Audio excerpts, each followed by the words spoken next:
Vamos embora para o vídeo. Ou o São Paulo ser eliminado da Libertadores, mas com a garantia que todo esse grupo político sai e entra um outro novo, né? Claro que claro que isso não vai acontecer, porque são dois extremos, né? Que são fantasias. Qualquer grupo político de São Paulo, pra mim... todos são iguais. A fantasia ali nesse grupo. Mas assim, aí eu escrevi isso no X falando o seguinte, não adianta nada fazer essa pergunta, sabe por quê? Porque se o São Paulo cair na quinta, a culpa vai ser do Crespo. Todo mundo vai falar, tá vendo o Crespo? Aí esquece o Casares, esquece o Belmonte, esquece o Muricy, esquece o Rui Costa, esquece o Carlo Magno, esquece o Douglas Schwartz, mas esquecem tudo. Nossa, porque não fala dele. Todos os anos a culpa é do treinador. Só isso. E aí, muita gente falou, a temporada acabou. Não tem o brasileiro, não? Pra tentar uma vaga na Libertadores? Não. Tem. Automaticamente acabou a temporada. Já era, 45 pontos, é isso? Aí é fechar o... Então. Desligar a TV, não assiste mais futebol, então. Não dá. Melhor. E até pra fazer esse gancho, que a crítica não pode ser só no campo, a gente tem o Top 3, que a gente criou uma ideia aqui de elencar 3 fatos da semana que tenham tido algum destaque, né? Um deles é esse aí que veio na semana. Eu gostei. Casares se esforça por aprovação interna do projeto do Fundo de Cotia. Assim, ninguém aqui, eu não li os detalhes desse projeto. Eu não posso emitir opiniões, porque justamente não chega essa informação. A gente não sabe como é que é. Mas, como a coisa tá tão, assim, em debate, tão obscura...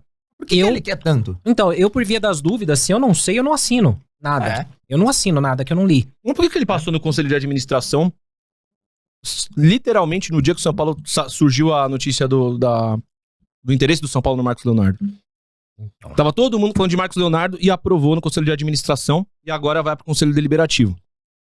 Assim, eu concordo com o Senna, a gente não tem materializado o projeto de fato, mas a gente acompanha, não só dos nossos colegas, né, da imprensa, mas de um modo geral as notícias que vêm saindo. Do que eu vi, pra mim é um absurdo. Isso aí pra mim é o cúmulo do absurdo. Você vender 30% por 250 milhões e desses 250 milhões você só pode pegar 50 milhões pra pagar dívida e você só tem 3 oportunidades de devolver esse dinheiro. Se você não devolver 30% é pra sempre desses investidores? Quem são esses investidores? O que eles vão fazer com esses ativos? Cara, 30% de Cotia? Peraí, né? A gente tem que destrinchar. 30% de atletas que nem estão ainda no São Paulo. Então, isso que não tá claro. 30% dos que estão, dos que não estão, dos que vão surgir, Nossa, lá ou é só de um período? Eu acho que tem do sub-8. Vai ser 30% de, talvez, atleta que nem nasceu. Não, meu filho tem 6 meses. Se meu filho jogar no São Paulo, ele já tem 30% vendido. 30% dele fala grego. Não, e aí é interessante, porque, por exemplo, seu filho, você vai levar lá no São Paulo, ele tá lá com idade, 14 anos, que ele já pode ficar em Cotia. Quem tem 100% do passe? Como é que funciona? Eu não tô... É uma dúvida mesmo. Quem é que tem? Não é ele? Não é o atleta? Ou passa a ser o clube? Porque o clube vai pagar alguma coisa pra você. Ou a família mantém a porcentagem. Ele é dono do próprio passe. No contrato de formação, Chacon, quando o atleta dúvida mesmo, tá? Sim. Quando o atleta vai assinar, o clube tem 100% dos direitos federativos e pode ter algum pontualmente ali do direito econômico. Geralmente o clube tem 100% e aí tem alguma negociação. Tipo, contrato de formação, os pais têm 20%, o empresário fica com 15%. Mas sobretudo sobre isso, porque antigamente poderia até a empresa. Se eu tenho minha empresa aqui, se eu quisesse comprar 5% do passe do filho do Chacon, eu poderia. Hoje já não pode. Hoje é instituições, clubes que inclusive foi uma questão da FIFA que proibiu, que podem e devem ter direitos econômicos dos atletas. E por isso que agora tem clubes de empresários. Exatamente. Por isso, Deportivo Maldonado. Tem um clube pra... Exato. Perfeito. Que aí você usa o clube como ponte, como nada mais é do que você tá burlando a regra. Só que Bom, vamos lá, jogo perfeito, hein?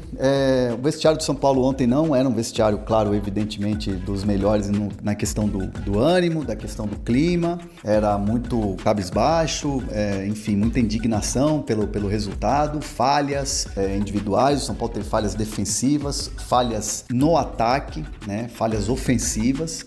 Foi um time que teve um bom desempenho. O que mais deixou o São Paulo irritado internamente isso, um consenso entre os jogadores, consenso entre comissão técnica, é que o time não fez uma apresentação ruim, mas em pontos cruciais, onde custam eliminações gigantescas, como essa de uma quarta de final de Libertadores, onde você tem totais condições de passar, é que você não pode errar. Tipo assim, você não pode perder um gol como o Luciano perdeu, você não pode cometer falhas como aconteceu com o Pablo Maia, como aconteceu com o Cédric, que não estava 100%, mas queria jogar, enfim, o próprio Crespo falou sobre isso e respeitou a decisão do jogador de querer jogar. O Ailton não tinha estreado, era uma incógnita total, né?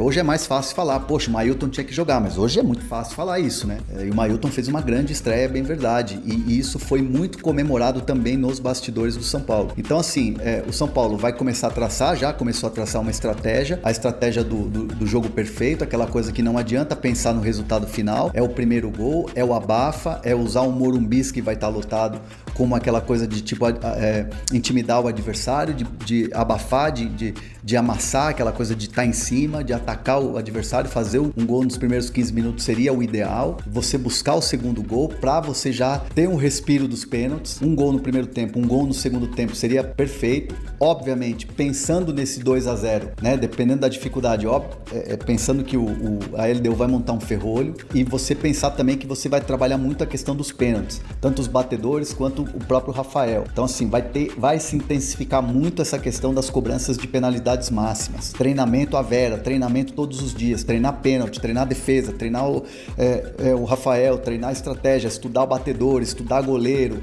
Então assim, vai ter uma imersão em relação a essa estratégia de cobrança de pênaltis e obviamente também o São Paulo pensando nessa coisa de tipo assim, não adianta se apavorar de pensar no resultado final, é o passo a passo, é o primeiro gol, é o segundo gol, é o terceiro gol, é o resultado que você vai construindo ao longo do jogo. Então são estratégias, obviamente o Crespo pensando também num time diferente, não vai com 3 jogadores de meio campo como foi lá em Quito, um time diferente, óbvio, faltam peças, né? São peças que você não tem, o time está desfalcado, então o trabalho já começou, o São Paulo já começou a pensar nessa estratégia, já começou a pensar nessa LDU no jogo da volta e paralelamente, evidente, o clássico do fim de semana contra o Santos lá na Vila Belmiro. Então é muito trabalho, não tem tempo para lamentação, não tem tempo para desculpa, não tem essa coisa de ficar vendo o que está se falando na rede social, o que está se falando no noticiário, é foco no trabalho, é fechado no CT e sem ficar dando margem para o que está se falando, o que está ali dizendo e tal, é foco no trabalho. Então,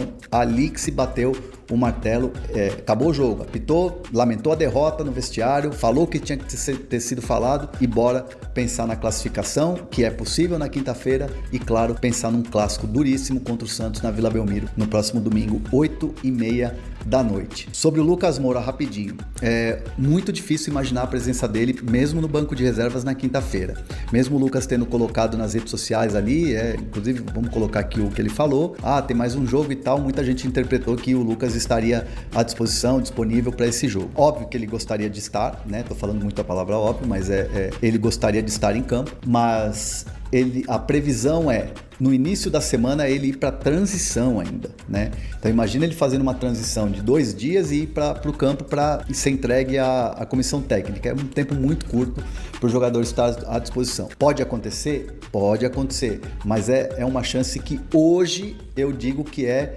pequena, quase que remota, do Lucas estar pelo menos no banco de reservas contra a LDU. Pode mudar esse cenário? Depende da evolução nos próximos dias, mas claro que pode acontecer uma mudança de cenário. Mas seria dá para ganhar, mas as coisas vão ter que acontecer, sabe? Sabe aquela coisa de margem de erro? O São Paulo ficou sem margem de erro. E outra, desculpa te interromper, mas é que precisa fazer gols e não tem opções, muitas opções para fazer esses gols. Eu acho que o São Paulo não pode entrar com aquela cabeça. É uma frase muito feita no futebol e muitas vezes funciona. Precisa fazer um gol nos primeiros 15 minutos. Não precisa fazer uns gols nos primeiros 15 minutos. Se o gol sai aos 25 do segundo tempo, você tem mais 20 ainda para buscar o segundo gol. O que não pode é achar que vai fazer 2 gols ao mesmo tempo. Um que vale 2. Isso não existe no futebol. Você vai ter que construir essa vitória. Passo a passo. Construir essa vitória significa ter cuidado. ter cuidado com o contra-ataque, ter cuidado com...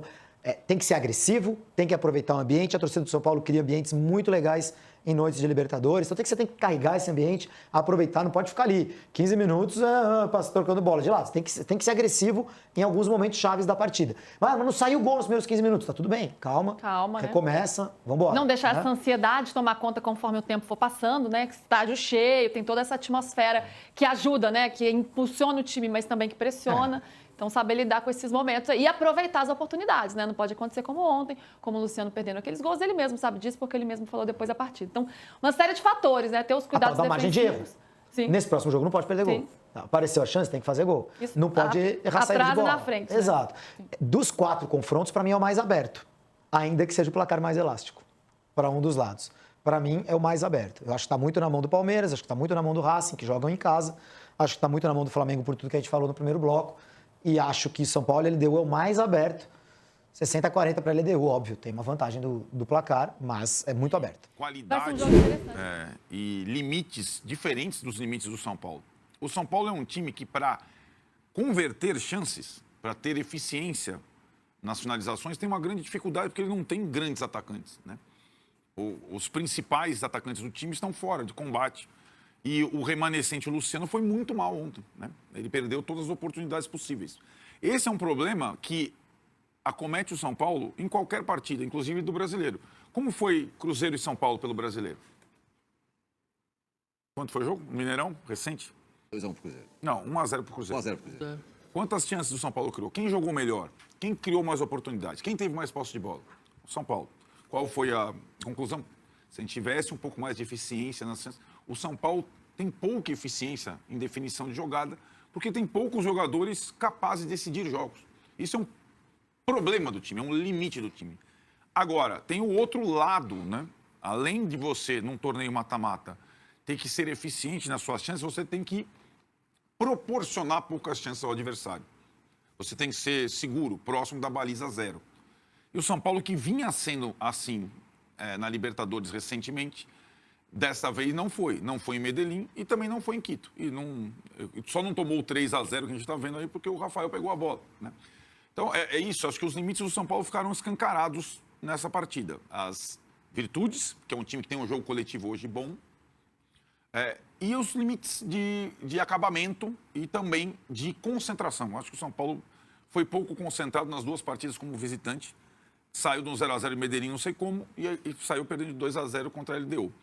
Para ter a reversão, chegar no jogo da volta, além de muito inspirado, o São Paulo tem que ter erro 0 e o adversário tem que errar muito mais do que vem errando nessa Libertadores toda. Apesar de toda a capacidade técnica reduzida da LDU. A LDU